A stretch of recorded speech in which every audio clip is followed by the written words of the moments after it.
Então, boa noite. Primeiramente, eu queria agradecer aos que permaneceram aí a esperar a última palestra do dia, sempre cansativo, mas queria agradecer também o convite de estar aqui conversando com vocês sobre a stack de tecnologias do produto GaúchaZH. Vou começar falando um pouco sobre mim. Sou o Rodrigo Lunga, sou desenvolvedor sênior, líder técnico no grupo RBS. Trabalho com desenvolvimento web há mais ou menos 8 anos, principalmente com foco em front-end. Eu tenho alguma experiência com back-end, Node.js, bastante experiência com Node, mas um pouco com Python também, mas o meu foco é front-end. Aqui embaixo tem meu GitHub. Eu queria fazer uma pergunta para vocês. Quem é que conhece o GitHub? Levanta a mão. Todo mundo conhece. Vocês estão cadastrados lá, usam a ferramenta. Então, eu só queria deixar essa dica assim, para quem não conhece ou para quem não está cadastrado lá. Se cadastrem, usem essa ferramenta. É uma ferramenta muito boa. Tem muita coisa legal que rola lá, inclusive até contratações de empresas, assim, divulgação de vagas, enfim.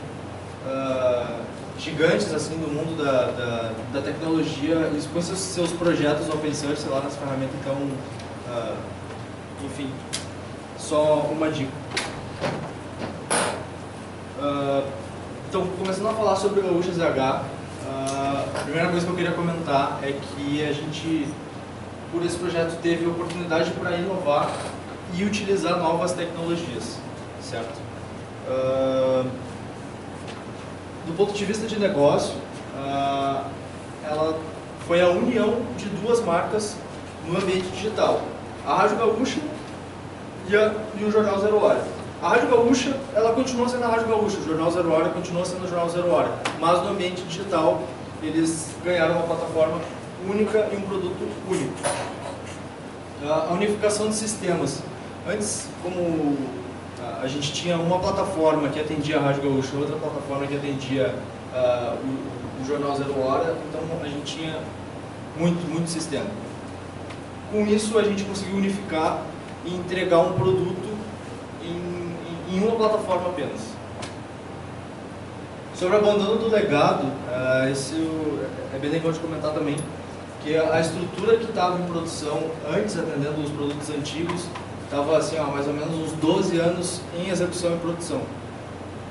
Então pensem, era meio que obrigatório assim, a gente trocar e inovar para vencer esse legado. Inclusive, uma das linguagens assim, que a gente usava para parsear XML era o XSLT. Alguém aqui já trabalhou com XSLT? Já ouviu falar XSLT? Levanta a mão. Já? Já vi um projeto Java usando para fazer parse de template. Exato. Mas veio na cabeça. Foi dolorido? Hã? Foi dolorido? If sem else, é uma zoeira, assim, é bem ruim mesmo. Então a gente ficou muito tempo amarrado a essa tecnologia antiga, a essas tecnologias legadas, e finalmente a gente conseguiu evoluir. Então esse é a capa do GaúchaZH. O GaúchaZH não é só isso, tem diversas outras páginas de matéria aberta ou coluna aberta, lista de notícias por editoria, então tem uma lista de, sei lá, Grêmio, tem uma lista de Inter, de esportes, de política. E aqui a gente já consegue identificar o primeiro desafio que esse projeto nos trouxe. O primeiro desafio é esta barra escura aqui embaixo da página, que é o player. Esse player, ele traz o áudio live da Gaúcha, certo? E para manter uma experiência boa para o usuário, eu não posso deixar que esse player, que o áudio seja interrompido entre transições de página. Ou seja, se o usuário navegar de uma página para outra, esse áudio não pode ser interrompido, certo? Isso nos diz que a gente deve ter uma SPA, certo? SPA, vocês conhecem o conceito de SPA, Single PGE? Então, perfeito. A gente buscou tecnologias para construir uma SPA para resolver essa primeira premissa que nos foi dada.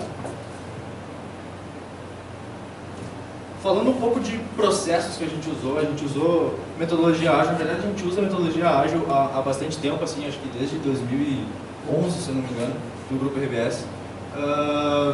Eu não vou entrar muito no detalhe sobre metodologia ágil, até acho que vocês já tiveram uma apresentação sobre isso, sobre Scrum. Eu queria comentar mais sobre o Git Flow. O Git Flow, ele é um processo que ajuda um processo que se relaciona com um versionamento de código do teu projeto, certo? Então, a gente escolheu o Git Flow para seguir um processo muito mais por vários motivos, mas principalmente por organização, porque a gente tinha uma equipe que ao todo eram 7 front-ends, por exemplo. Aí vocês imaginam 7 front-ends comitando e alterando os mesmos arquivos no mesmo projeto ao mesmo tempo.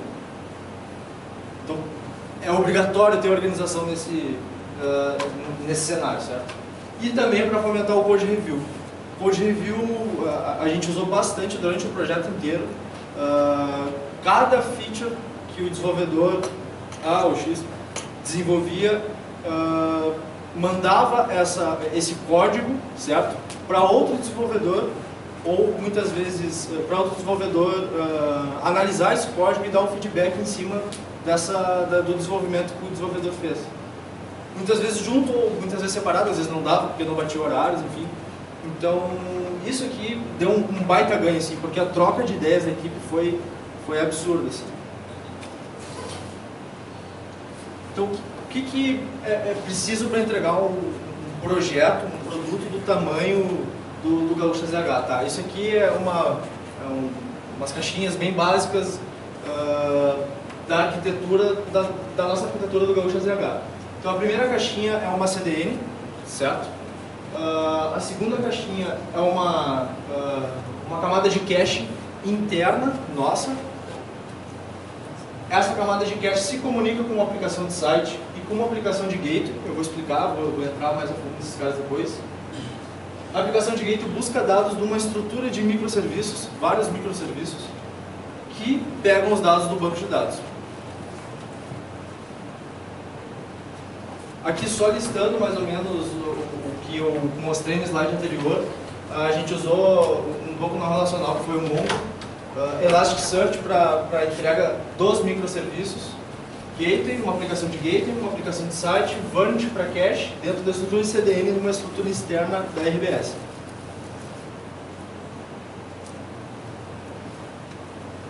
Hoje eu vou focar só nesses caras, no Gateway e no site, tá? Que utilizaram algumas tecnologias e linguagens que estão aqui nas imagens. Então, basicamente, essas são as tecnologias que a gente utilizou nas duas aplicações, na aplicação de Gateway e na aplicação de site. GraphQL com Apollo, React, Redux e isomorfismo. Outra pergunta, alguém já ouviu falar de isomorfismo? Já trabalhou com isomorfismo antes? Conceito de isomorfismo?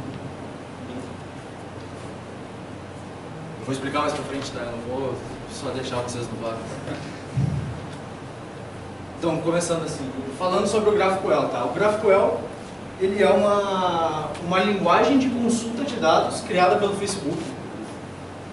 O início de desenvolvimento do GraphQL foi em 2012, mas em 2015 foi que eles abriram isso para a comunidade, abriram isso para todo mundo, certo? E ele pode ser usado ao lado de APIs REST. Eu já ouvi bastante dizer assim, as APIs REST estão morrendo por conta do GraphQL. Cara, eu não concordo, a opinião do Rodrigo, assim, eu não concordo. Ele pode ser usado ao lado de APIs REST e inclusive foi o nosso case foi usado do lado de APIs REST. Por que GraphQL? Por que a gente escolheu essa tecnologia? Pela forte ascensão do mercado. Em 2012, o Facebook desenvolveu internamente e já começou a usar internamente isso. Por exemplo, eu acho que, se eu não me engano, o aplicativo mobile do Facebook em 2012 já usava essa tecnologia. Mas em 2015, quando eles liberaram a spec para a comunidade, a ascensão foi absurda, assim, ainda está crescendo, ainda tem muita gente aderindo. A adesão de grandes empresas, como eu já mencionei, o Facebook, o GitHub, New York Times, que é um caso muito parecido com o nosso, então a gente já sabia de um case que deu certo, já tinha um cheiro de que a gente estava no caminho certo, por causa dele. E o Pinterest também usa. Tem outras empresas que usam essa tecnologia e elas estão no site do GraphQL. Eu peguei isso aqui tudo do site do GraphQL, vocês podem ver. GitHub é engraçado, é legal de comentar porque eles disponibilizaram a API, acho que é a V4 deles, em GraphQL. E tem um playground que depois eu vou mostrar para vocês, que tu pode entrar, se logar com a tua conta do GitHub e brincar com os dados do GitHub lá. É bem bacana, bem bacana. Eu vou mostrar esse playground para vocês agora. Flexibilidade pela fácil evolução. É muito fácil evoluir uma API GraphQL sem deprecar e quebrar os clientes que já estão utilizando essa mesma API, certo? Então, ele é flexível nesse sentido. Esse foi um dos motivos que a gente escolheu ele. Por performance, uma coisa do GraphQL que é muito legal é os contratos de resposta. Performance e contratos de resposta estão bem relacionados. O GraphQL, o servidor, ele vai te retornar apenas aquilo que for requisitado. Diferente de uma API REST, por exemplo. Eu peço, sei lá, uma entidade pessoa, vem todos os dados da pessoa, sei lá, nome, idade, e-mail, empresa que trabalha, enfim. No GraphQL não, no GraphQL eu defino os atributos que eu quero daquela entidade. Ou seja, eu vou ter só aquilo que eu vou usar, eu não vou ter nenhum dado inútil no meu retorno de respostas.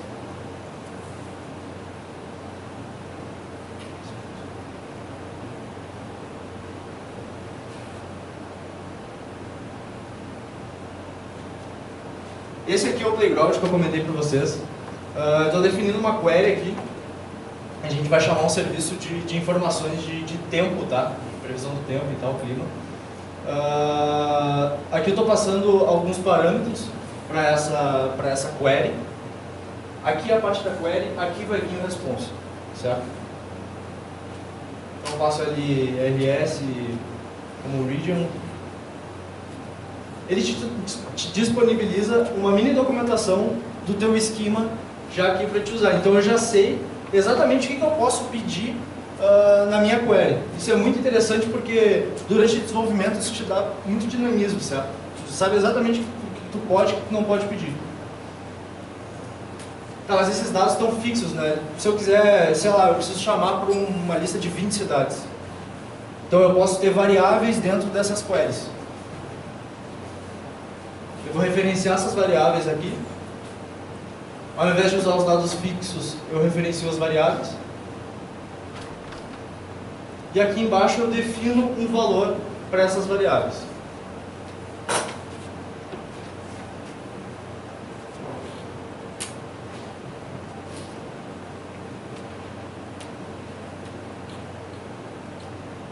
Não mudou nada, foi o mesmo retorno.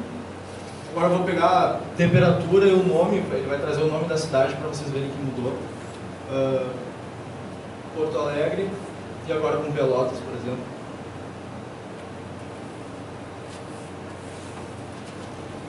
Então é muito interessante isso, principalmente a parte de documentação, dá muito dinamismo na hora de desenvolver, sabe?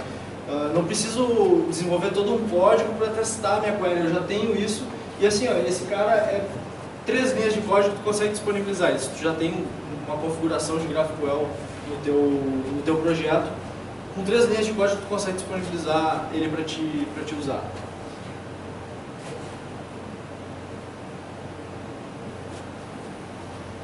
Apollo. O Apollo ele é uma ferramenta de client para GraphQL. Ele é o responsável pela comunicação com o servidor GraphQL. Ele é Ele é uma ferramenta, ele não é a única que existe, existe outra que o Facebook criou, que é a Relay, mas a gente usou a Apollo muito também por causa dessas políticas de cache. Por exemplo, eu mostrei a capa para você, certo? A capa é uma página que tem conteúdo muito dinâmico, assim, muito quente. Ficam alterando a capa toda hora. Cada 1, 2 minutos ficam alterando. Então eu preciso ter uma política de cache específica para atender esse requisito, certo? Agora, dados de menu, eu preciso toda hora onerar meu servidor para trazer os dados de menu que mudam, sei lá, uma vez ao mês, uma vez por semana, sei lá. Não, né? Então ele te permite tu configurar políticas de cache diferentes para cada componente ou cada query que tu faça, certo? Esse cache aqui que eu estou falando é um cache, é um in-app cache, seria um cache de aplicação. Ele não tem relação com o cache da CDN em si e nem com o nosso Varnish cache que eu mostrei antes, tá?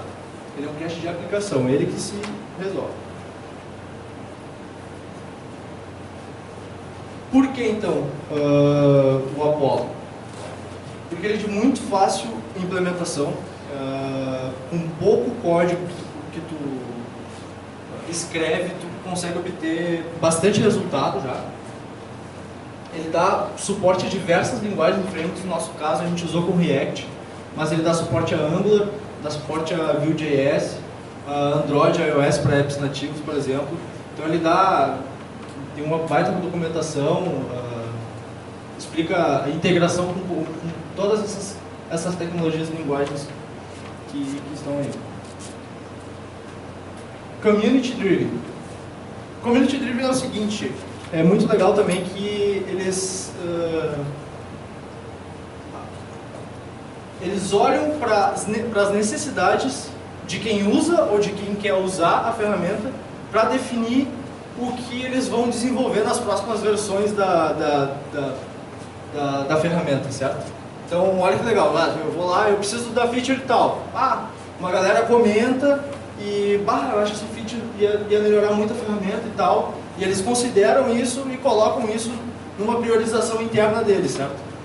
E era open source, todo mundo, qualquer pessoa pode, na real, contribuir para o projeto.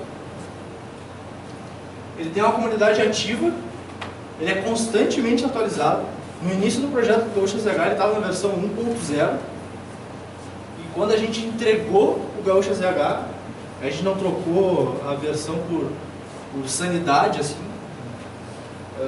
mas já estava na versão 2.0, assim, 2.0 alguma coisa, já tinha mudado completamente a forma de escrever. Então, agora já está atualizado, mas assim, eles estão toda hora desenvolvendo em cima da ferramenta.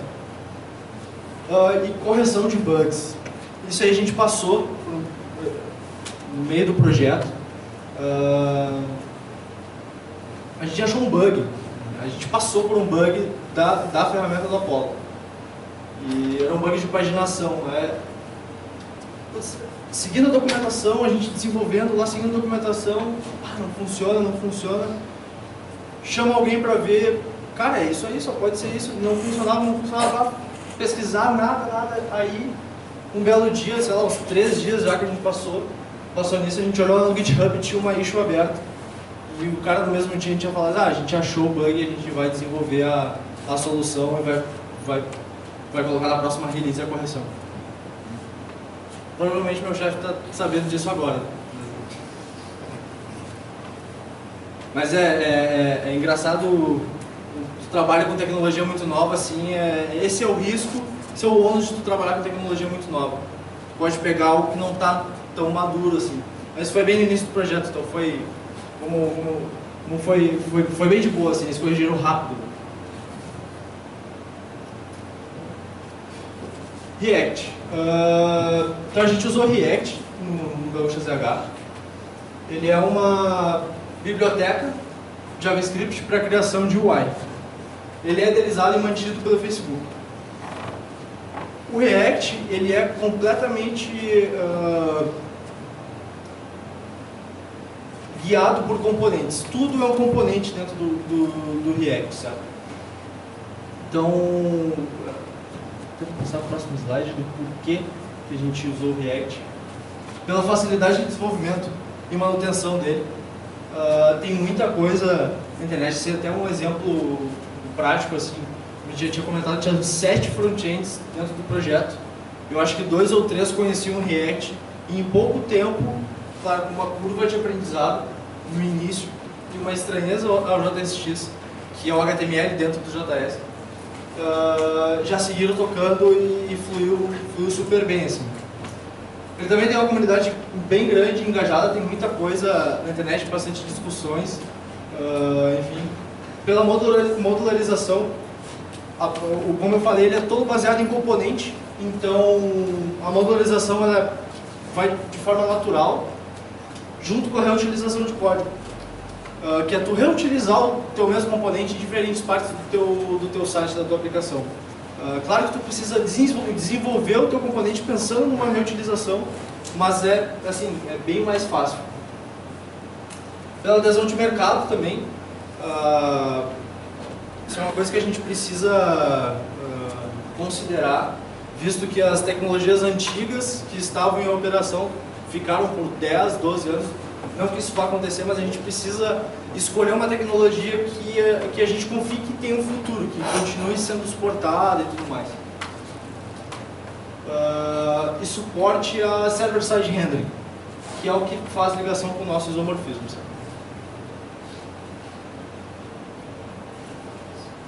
Redux. Redux nada mais é do que uma ferramenta para gerenciamento de estado. O que é estado? Estados são dados. Tudo é um estado dentro da tua aplicação, certo? O Redux ele é uma implementação em cima de um conceito de arquitetura que se chama Flux, que foi idealizado pelo Facebook também. Então, mais ou menos, esse é o fluxo de dados dentro de uma arquitetura que usa o Redux, certo? Por meio de uma ação de usuário, esse cara vai para um outro cara chamado Reducer. Esse é responsável por alterar os dados, atualizar a store e automaticamente atualizar a UI dos componentes que estão conectados nessa store e dar o retorno para o usuário. Um exemplo prático, por exemplo, o usuário clicou no botão o usuário está logado no site, clicou no botão de deslogar.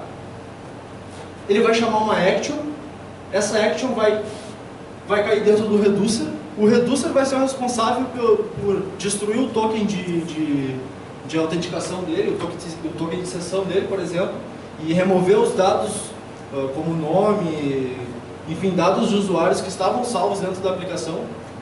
Vai atualizar a store, automaticamente atualiza a UI, por exemplo, dando a opção para o cara logar novamente, ou enfim, e dá o retorno para o usuário. Então, basicamente, é assim que funciona o fluxo de uma aplicação que usa Redux. Por que Redux? Como eu comentei, tudo acaba virando um estado. Então, sei lá, um estado de loading de algum componente. Vamos pensar que um componente carregou algum conteúdo. O primeiro estado dele, o estado inicial dele, é o estado de loading, certo? Quando chegar os dados, o estado dele vai ser com os dados, e assim por diante. Dados compartilhados, quando a aplicação é grande demais, muito provavelmente tu vai precisar acessar os mesmos dados em diferentes lugares da aplicação. O Redux ajuda muito com isso por meio da história. Então, se eu preciso conectar, se eu preciso utilizar dados que estão disponíveis na minha Store, é só conectar na Store de um lado e conectar na Store do outro, e eu vou ter acesso aos mesmos dados. Ele também tem uma comunidade grande, muita gente usa o Redux, inclusive tem várias extensões do Redux na comunidade. Eles chamam essas extensões de middlewares, mas tem muita coisa que resolve outros problemas, tem bastante coisa assim para explorar. Também tem uma documentação muito boa. Ele trabalha muito bem com React, e de fato ele trabalha ainda mais quando a aplicação ela é grande. Então, uma aplicação grande, tu precisa de alguém para gerenciar o estado como um todo da tua aplicação, os dados como um todo da tua aplicação. O Redux ele não é obrigatório para React, nem React é obrigatório para Redux. Tu pode usar o Redux sem React, pode usar o React sem Redux. Mas eles trabalham muito bem juntos. Então, isomorfismo. O que é isomorfismo? É a utilização e execução do mesmo código em ecossistemas diferentes. Que ecossistemas que eu estou dizendo, que eu estou falando aqui? É ecossistema de servidor e ecossistema de browser. Então, olha que louco. Eu tenho o mesmo código que roda no servidor e o mesmo código que roda no cliente.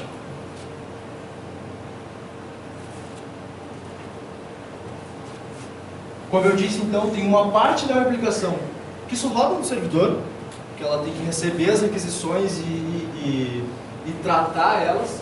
Uma parte da minha aplicação que só roda no client, mas a minha aplicação como um todo, ela roda nos dois ecossistemas. Louco isso, mas como é que, por exemplo, o acesso ao Windows, se eu estou falando dentro do ecossistema de browser, então, tem que fazer um código resiliente o suficiente para não quebrar num ecossistema ou outro. Por exemplo, se eu tentar acessar proxies dentro do browser, provavelmente vai dar alguma treta. Então, por que a gente utilizou o conceito de isomorfismo? Tá? Primeiro, para oferecer uma experiência para o usuário, porque lembrando, o GaúchoSH é uma SPA. A SPA, algumas SPAs usam isomorfismo, mas nem todas, certo? Uma SPA normalmente roda só em ecossistema de browser, certo? Então, quando o usuário cai numa página que é uma SPA, a primeira, quase que imperceptível, mas a primeira experiência dele é um estado de loading, por exemplo, em que a SPA está executando no browser, está chamando os dados, está pegando os dados, e a partir dali ela vai tomar o controle de tudo. Ela vai ser mandatória de tudo. O GaúchoSH, a gente trouxe o isomorfismo justamente para resolver isso. Então a gente conseguiu desenvolver uma SPA isomórfica para trazer já essa primeira experiência de retorno do servidor do HTML renderizado para o usuário. E também, claro, para SEO, porque os robôs de busca precisam acessar o nosso conteúdo para poder ranquear a gente nas pesquisas.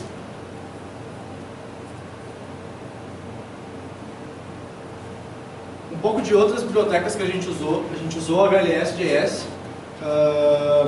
Não sei se alguém já trabalhou com isso, mas a HLS.js, o HLS, na verdade, ele é um protocolo de streaming, tá? Que foi idealizado, se não me engano, pela Apple em 2009. E aí, esse cara tomou conta assim, no mercado e é o que mais se usa. A HLS.js é uma biblioteca baseada em cima desse protocolo, certo? Lodash para transformação e manipulação de dados, arrays, objetos, enfim, problemas usuais que a gente enfrenta no dia a dia. DateFNS. DateFNS é o cara que a gente usou para transformar datas num formato assim, humano, certo? Ou seja, ele recebe uma data num formato de máquina, digamos assim, e retorna lá, a notícia foi publicada há 3 minutos atrás, ou há 1 hora atrás, enfim. Só alguns exemplos, a gente usou bastante outras coisas, a gente usou o Webpack, por exemplo, para fazer os nossos builds. Babel, não sei se todo mundo conhece Babel. Babel é uma ferramenta que transpila um JavaScript que está num formato que o browser não suporta tanto. Então ele transpila esse JavaScript que tu escreveu de um jeito mais legal para um jeito que todos os browsers conseguem ler e executar.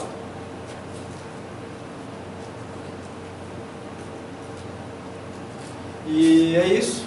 Aqui seguem meus contatos. Se tiverem dúvidas, sugestões, me mandem e-mail.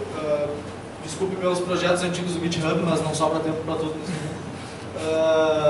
Eu também queria compartilhar com vocês outra coisa aqui.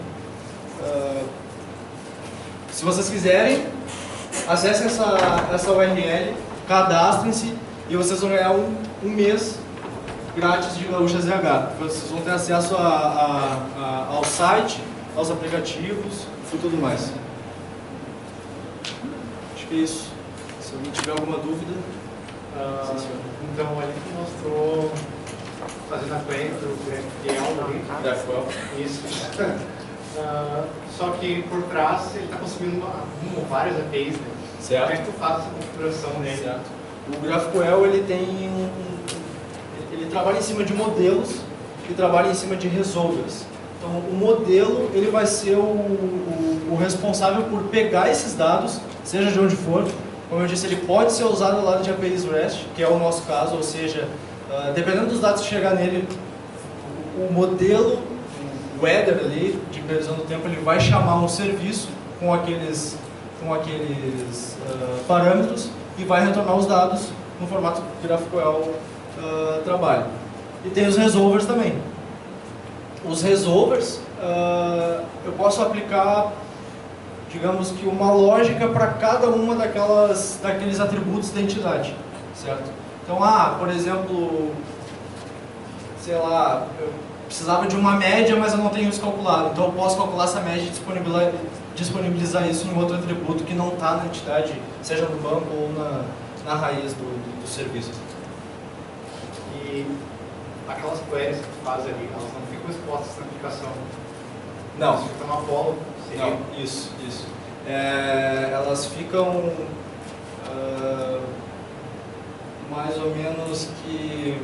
Tu nomeia elas de alguma forma? Isso, exatamente. Ele dá um jeito de mapear isso para ti. Ele trata de toda a segurança disso, certo? E até porque aquele GraphQL é só localhost, tá? Ele não vai funcionar no teu servidor. Ele não vai estar aberto para fora, certo? Aquilo vai funcionar somente dentro do teu aplicação. Exatamente.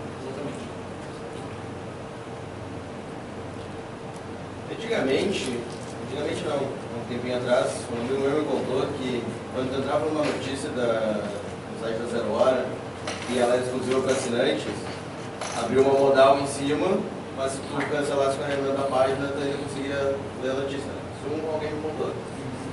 Hoje, alguém me contou. Dava pra fazer isso, né? Um amigo meu. Um amigo meu me contou que dava pra fazer isso, né? Que eu conseguia burlar o sistema por isso daí. Hoje vocês carregam, já no carregamento da notícia, já tem um bloqueio. Como é que foi para fazer essa mudança? Vocês carregam metade das 3 primeiras linhas da notícia e tu não consegue mais burlar o sistema dessa forma, né? Mesmo que tu consegue carregamento, tu não vai conseguir ler toda a notícia. Assim... Cara, desde o desenvolvimento desse negócio, lá internamente a gente chama de paywall, certo?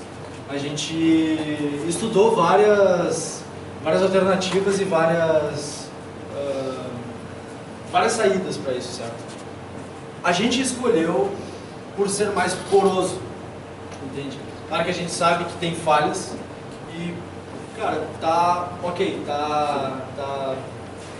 é sabido isso pro negócio, certo? Está dentro do percentual. Está dentro da conta. Tá, mas aí ele fez uma coisa. Hoje tu acessa o site da Zero Hora, tu não lê toda a notícia, aí pede para te logar ou experimentar com o Facebook, é isso, né? Isso. Tá. O experimentar com o Facebook dá toda a informação? Dá, acho que sim. Acho que dá toda a informação, mas... Tem um limite por dá dia. mais uma cota, entende? Sei lá, se o número X lá, tu chegou no número X de matérias lidas no mês, tu vai ganhar mais X só, entende? Então, Sim, tem um contador. Isso, basicamente isso. Que nem tipo, outro dia eu passei por um site de pergunta e resposta de provas, até 10 perguntas ele deixava tu free. Depois ele te barrava.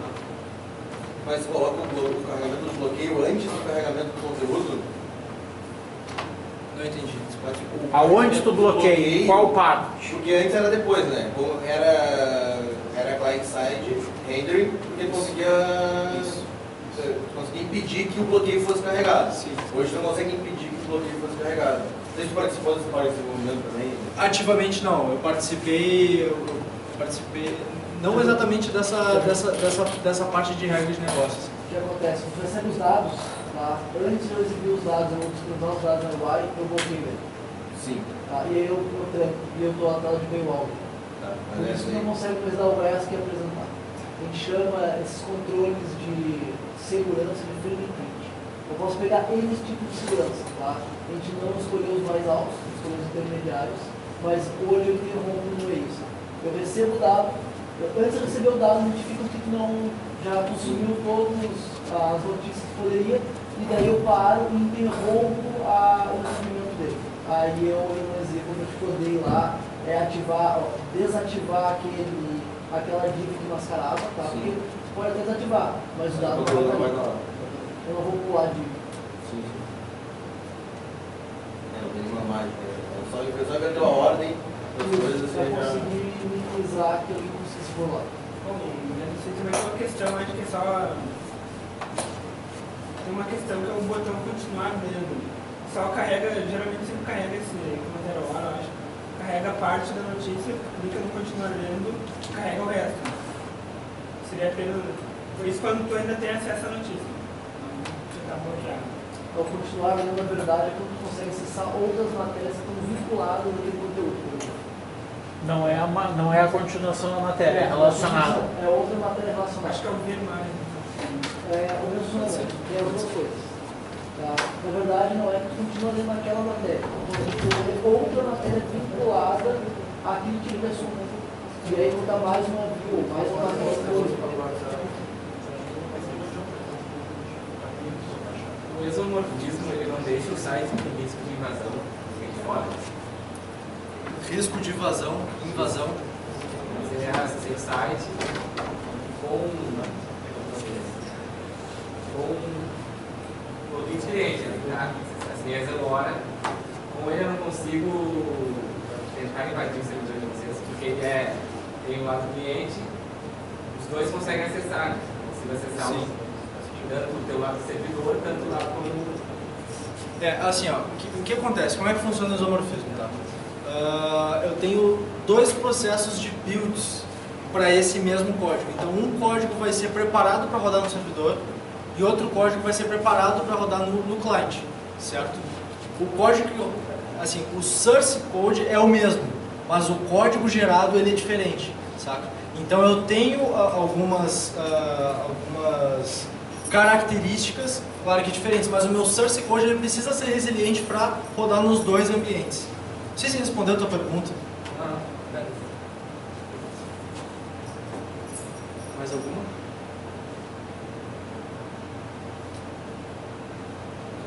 Então tá, gente. Muito obrigado.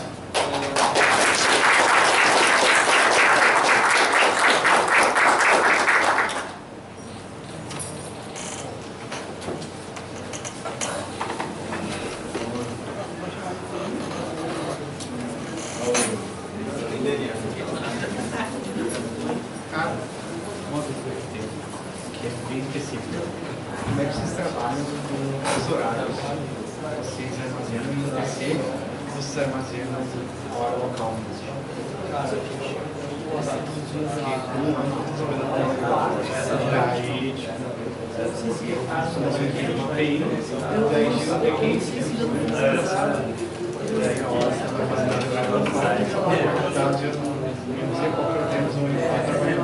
e o JavaScript interpreta que é a hora do navegador usuário.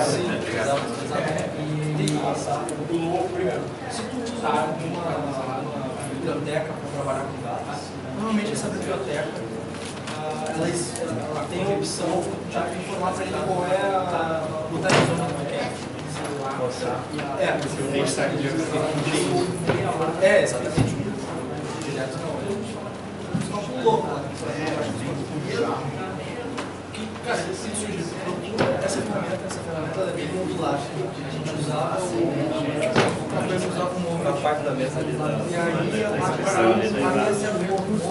Esse vai ser tem um pouquinho mais chato de usar também. Deve ter um pouquinho mais chato de usar, tem que botar na voz de sair. E aí a gente começou a fazer todo mundo. o pessoal tem uma criança. Aí, por exemplo,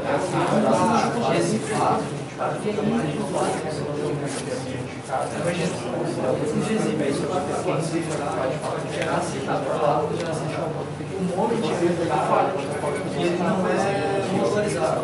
Então ele carregava todos os bloqueios.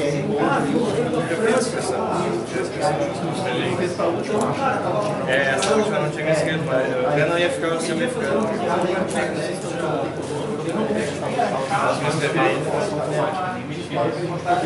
Ele mandou conseguia ignorar os arquivos de uma pasta tal. E aí ele não colocaria só dentro do banco. Mas, cara, Aí já nem tá trocando o arquivo do